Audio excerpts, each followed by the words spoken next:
Hi, guys. Happy Sunday to you. I didn't give a reading of the book Illegal Prayers yesterday. Time got away from me, and I just didn't do it. So, first of all, let's pray for those in Louisiana, Mississippi, those in the path of um, Hurricane Ida, and also let's remember to pray for Afghanistan and just the world in general. All right, back to the book. The first thing to observe in Jesus' parable, remember the one that we left off was with the loaves of bread. If someone comes knocking on your door and they need bread because they have guests, you're going to say, I'm in bed with my children and my wife. I'm not getting up to do this. But if the person is persistent, the person's going to get up, give them the bread just to shut them up. So it's kind of in a nutshell what we read last time. So Jesus's parable, the first thing to observe was that the most prominent word is friend. It occurs 4 times. We notice, therefore, that relationship is the root chord from which all other movements in this parable symphony spring. You'll miss the melodic nuances of this story unless you see it syncopated throughout with friendship. 2 friends are the primary figures, with a third playing a distant role. Allow me, please, to frame the parable in a contemporary setting, literary freedom. Here's how the story might look against a modern American backdrop. Let's say that Jim and Dave are best friends and they live in Dallas. Furthermore, Jim has another good friend, Chris, who lives in Kansas City. Due to a sudden family situation, Chris needs to make an unexpected trip from Kansas City to Houston. Because of the hurry, everything about his trip is unplanned and somewhat helter-skelter. In the rush, he even forgets his cell phone. Chris gets away from Kansas City later than he wants, and by the time he nears Dallas, the clock is approaching midnight. He ponders the distance to Houston and groans to himself. He's really tired, and Houston is another 4 hours away. Suddenly, he has an inspiration. Jim. Jim lives in Dallas. He can stop at Jim's house, get a night's rest, and then head for Houston in the morning. Jumping at the idea, Chris makes his way to Jim's house. By the time he arrives, it's midnight and the house is black. Everyone's asleep.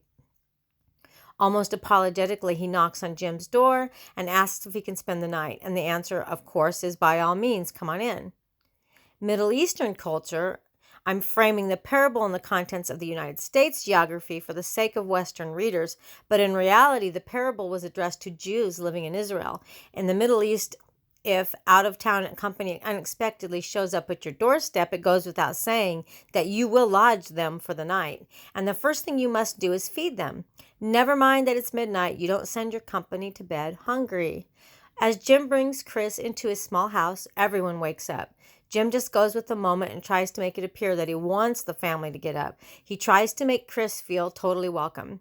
Come on, kids, we have a wonderful surprise. Everybody up. Come and greet Mr. Chris. He just got here from Kansas City.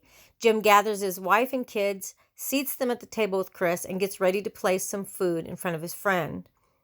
Jim's system is still waking up from a dead sleep. Suddenly it hits him. We don't have any bread. That evening, his family had enjoyed supper with Dave's family at Dave's place, and they didn't bring any leftovers back. So everything was left at Dave's house. Jim has no bread in his pantry, so he's got horrible luck, and he's out of bread just when company shows up. It's midnight, and the bakery is closed. What am I going to do? But then Jim remembers that Dave has bread.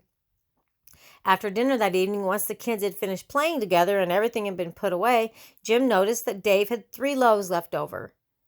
He watched Dave put them in his pantry. So he says, I'm going to go to Dave's place to get those 3 loaves of bread for my friend. But Jim is too embarrassed to admit to Chris that he has no food in the house. Chris is already seated at the table with his family, and he'll expect to be fed with something. So Jim says to Chris and his family, I've got some food. Hold steady. Visit here for a bit, and I'll be right back. Slipping quickly out of the door, Jim runs down the street towards Dave's house. What Jim is about to do, well, let's just say it's not something you do to a neighbor. You do this kind of thing only to a friend. So Jim runs past the homes of several neighbors until he finally gets to his friend Dave's house. Jim knocks at Dave's door and calls out in a not-so-good whisper, Dave, help! Dave wakes up to someone knocking on his door, and he's disoriented. Who is it? It's Jim. Dave, I need your help. I need your 3 loaves of bread. He's like, what? I said, lend me your 3 loaves of bread. My buddy Chris just showed up from Kansas City and I wasn't expecting him and I have no food. Hurry, get out of bed and get me your 3 loaves. Dave says, 3 loaves? I don't have 3 loaves. Yes, you do. I saw you put them in your pantry after supper. There were leftovers. I saw it. Get up and lend me your 3 loaves. By now, Dave's awake and he's starting to think clearly. All he wants is for Jim to go away. He says, shush, it's midnight. Are you crazy? Everybody's asleep. Get off my property. Go back to bed. I'll give you the 3 loaves in the morning. This is the scenario as Jesus had depicted it, cast in a modern setting. Jim's knocking at Dave's door at midnight trying to get 3 loaves of bread so he can feed his buddy Chris, who has just shown up from Kansas City. Before we progress with our story, I want to point out the word lend that Jesus used. Friend, lend me 3 loaves. In our Dallas setting, Jim asks Dave to lend him 3 loaves. If Dave agrees to lend him the bread, intrinsic to the loan is the understanding that Jim will now owe him something back. It probably means that Jim's wife will be baking bread first thing in the morning and then Jim will carry it back to Dave's family. The idea of loan implicitly means that there will be an exchange in the transaction. If Dave gives the loan, Jim will pay something back. Now, applied to us, there are times when in the desperation of our desire to receive an answer from God, we make promissory vows to him. God, if you'll just do this one thing for me, then I'll do such and such for you. We promise to give him something back. This is what Psalm 65:1 is pointing to. Praise is awaiting you, O God, in Zion, and to you the vow shall be performed. David was saying, you know the vow I've made to you. When you answer me, I will give back to you the thing I have vowed, and I will praise you for your goodness. There are some situations in which after you receive what you desire from God, you will carry a sense of indebtedness to him. He has done such wonderful things for you that now you will do whatever necessary to return the debt of love you owe. That's the significance I see in the word lend. When he answers our prayer, we'll owe him. Now let's move forward with the scene. We have laws for this kind of behavior. Let's look more closely at verse 5 of Luke 11. Which of you shall have a friend and go to him at midnight and say to him, friend, lend me 3 loaves? Our parable is in black and white until you see the 2 words that turn it into technicolor. The first kaleidoscope word is midnight. To grasp the story, you've got to see the entire proceedings shaking down at midnight. Everything in the vignette is unplanned, inconvenient, and ill-timed for everybody.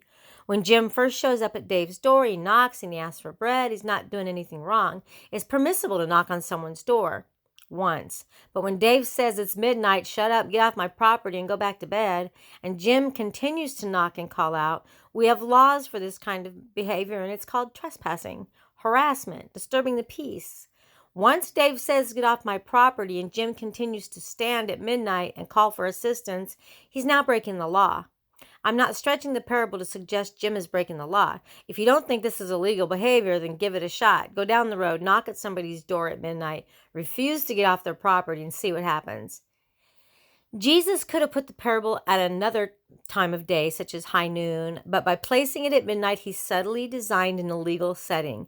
When you see that Jesus positioned Jim to be breaking the law, you realize he was actually advocating illegal prayers. Jim is now violating city ordinances in a very real sense. He is serving his friend Dave an ultimatum. I'm not going anywhere, so you have the choice. Call the cops or give me your 3 loaves of bread. But Jim is thinking to himself, I don't think you're going to call the cops. Our friendship is too strong. Our families are too close. We've known each other for too many years. Before you call the cops, I think you're going to drag your carcass out of bed, go to your pantry, and get those 3 loaves for me. Jim's now putting pressure on the relationship. He's about to discover if their friendship can sustain this kind of strain or if it will break. Jim's wondering, are you just a fair weather friend? Are you my friend only when things are great? Or are you also my friend when things are hard? By straining the relationship, Jim is drawing on his relational equity with Dave. He's about to find out whether he's accrued enough collateral in the relational bank to cash in on it in a time of need. Illegal prayers leverage relational equity.